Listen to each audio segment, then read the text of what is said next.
Assalamualaikum warahmatullahi wabarakatuh. Pada kesempatan kali ini saya akan menjelaskan tentang siklus air. Dibagi menjadi beberapa pengajaran. Yang pertama pengertian air, yang kedua pengertian siklus air beserta rincian prosesnya, yang ketiga manfaat hujan bagi makhluk hidup, yang keempat kegiatan positif dan negatif manusia yang mempengaruhi siklus air, dan yang kelima cara menghemat air. Sudah siap? Mari kita mulai. Pengertian air. Air adalah zat yang sangat penting bagi kehidupan semua makhluk bumi. Air merupakan senyawa kimia yang terdiri dari 2 atom hidrogen dan 1 atom oksigen atau disingkat H2O. Selain menjadi sumber kehidupan, air juga memiliki banyak manfaat lainnya, seperti untuk pertanian, industri, transportasi, dan keperluan rumah tangga. Kita harus menjaga kebersihan dan ketersediaan air agar dapat terus dinikmati oleh generasi selanjutnya. Dan luar biasanya, 2/3 dari seluruh permukaan bumi ditutupi oleh air. Sekitar 70% air terdiri dari 97,5% air asin, dan sisanya 2,5% itu adalah air tawar.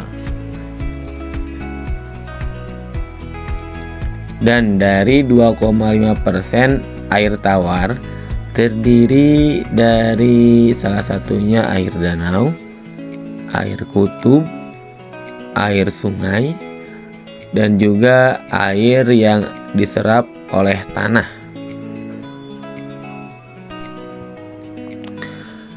Nah, tapi walaupun kita sering menggunakan air secara terus-menerus, air di permukaan bumi ini tidak pernah habis. Kenapa? Karena ada siklus air. Apa itu siklus air? Siklus air sering juga disebut dengan siklus hidrologi, yaitu perputaran air secara terus-menerus dari permukaan bumi, lalu ke atmosfer, lalu turun lagi ke permukaan bumi. Dan ini terjadi secara terus-menerus. Ada proses evaporasi dan transpirasi, dan juga kondensasi, dilanjut dengan proses presipitasi, dan yang terakhir infiltrasi. Proses yang pertama yaitu proses evaporasi, merupakan bagian penting dari siklus air di alam, di mana air dari laut, sungai, danau akan menguap ke atmosfer dan kemudian turun kembali sebagai hujan. Selain proses penguapan yang terjadi di laut, ada juga proses penguapan air dari darat, yaitu berasal dari tumbuhan ke atmosfer melalui stomata dan kulitnya. Proses ini dinamakan dengan proses transpirasi. Setelah terjadi proses penguapan di darat dan di laut, proses selanjutnya uap akan berkumpul di atmosfer dan berubah wujud menjadi titik-titik air dan membentuk gumpalan awan. Proses ini dinamakan proses kondensasi. Selanjutnya ada proses presipitasi, yaitu proses turunnya air hujan karena awan tidak mampu lagi menahan titik-titik air. Hasil dari presipitasi ini bisa air hujan, air es, salju, embun, dan lain-lain.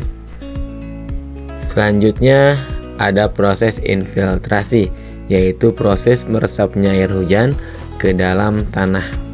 Hasil resapan tanah ini bisa dimanfaatkan oleh makhluk hidup lainnya seperti tumbuhan, hewan-hewan, dan juga manusia, dan mengalir menjadi air sungai, air danau, dan sebagainya. Nah, setelah kita memahami tentang proses siklus air, kita akan membahas tentang manfaat air hujan terhadap kehidupan makhluk hidup. Manfaat air hujan bagi makhluk hidup. Air hujan adalah salah satu sumber kehidupan yang penting bagi makhluk hidup di bumi. Manfaat air hujan sangatlah beragam. Pertama-tama, air hujan sangat penting untuk pertumbuhan tumbuhan. Tanaman membutuhkan air hujan untuk fotosintesis dan metabolisme mereka. Selain itu, air hujan juga membantu menjaga keseimbangan ekosistem dan memperbarui sumber daya alam. Bagi manusia, air hujan juga memiliki manfaat yang besar. Air hujan dapat digunakan untuk irigasi, pertanian, memenuhi kebutuhan air sehari-hari, dan bahkan sebagai sumber energi melalui pembangkit listrik tenaga air. Dengan demikian, dapat dikatakan bahwa air hujan adalah anugerah yang harus kita hargai dan jaga keberlangsungan. Kita juga perlu mengetahui kegiatan apa saja yang menyebabkan hal negatif yang mempengaruhi siklus air. Yang pertama yaitu pembangunan lantai beton. Permukaan tanah yang ditutup aspal atau beton dan dibangun perumahan serta gedung bertingkat dapat menghambat proses penyerapan air ke dalam tanah. Selanjutnya ada pencemaran udara. Asap pabrik dan kendaraan bermotor dapat menghasilkan gas buangan yang mencemari udara seperti gas sulfat dan nitrat. Zat-zat pencemaran ini bereaksi dengan uap air di atmosfer dan turun sebagai hujan. Hujan asam akan sangat berbahaya karena mencemari air di permukaan bumi, merusak tumbuhan, dan melapukan batuan. Selanjutnya, pengambilan air tanah secara berlebihan. Asap pengambilan air tanah secara berlebihan tanpa diiringi dengan jumlah masuknya air ke dalam tanah dapat mengurangi cadangan air tanah.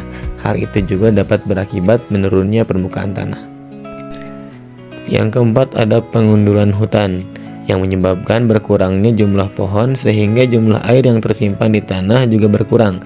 Hutan yang gundul akan mengurangi kemampuan tanah menyerap air dan dapat menimbulkan tanah longsor. Selanjutnya, kegiatan positif manusia yang mempengaruhi siklus air. Yang pertama adalah reboisasi atau penanaman kembali hutan yang gundul. Manusia menanam tumbuhan yang di berbagai tempat untuk membantu menjaga daur air dan kadar pelepasan uap air melalui transpirasi tanaman ke atmosfer. Selanjutnya yaitu menghemat penggunaan air. Dapat dilakukan dengan cara mematikan keran saat tidak digunakan, menampung air hujan, menggunakan air secukupnya, dan menggunakan air kembali untuk tujuan lainnya. Yang ketiga, memperbanyak daerah resapan air, yaitu meningkatkan daerah resapan air agar air hujan dapat masuk ke dalam tanah.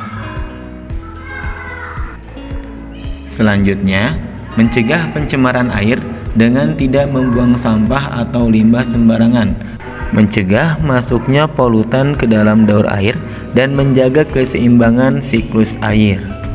Oke, sekarang kita akan mengetahui cara menghemat air. Yang pertama, kita mematikan keran air saat menggosok gigi, mencuci muka, atau mencuci piring. Yang kedua, menyiram tanaman pada pagi atau sore hari agar tidak banyak air menguap karena panas matahari. Gunakan air beras untuk menyiram tanaman. Yang ketiga, mandilah dengan pancuran karena mandi dengan berendam dan menggunakan gayung lebih boros air. Yang keempat, jika mencuci pakaian dengan tangan, gunakan 3 ember. Ember pertama untuk berendam dan menyabun, ember kedua untuk membersihkan, dan ember ketiga untuk membilas. Selanjutnya, jika mencuci, menggunakan mesin cuci. Operasikan mesin cuci dengan beban cucian penuh. Yang keenam, mencuci sepeda atau motor dan mobil dengan lap dan ember. Yang terakhir, cek dan perbaiki pipa yang bocor. Baik, mungkin cukup sekian materi yang dapat saya sampaikan. Mudah-mudahan bermanfaat. Terima kasih atas perhatiannya. Wassalamualaikum warahmatullahi wabarakatuh.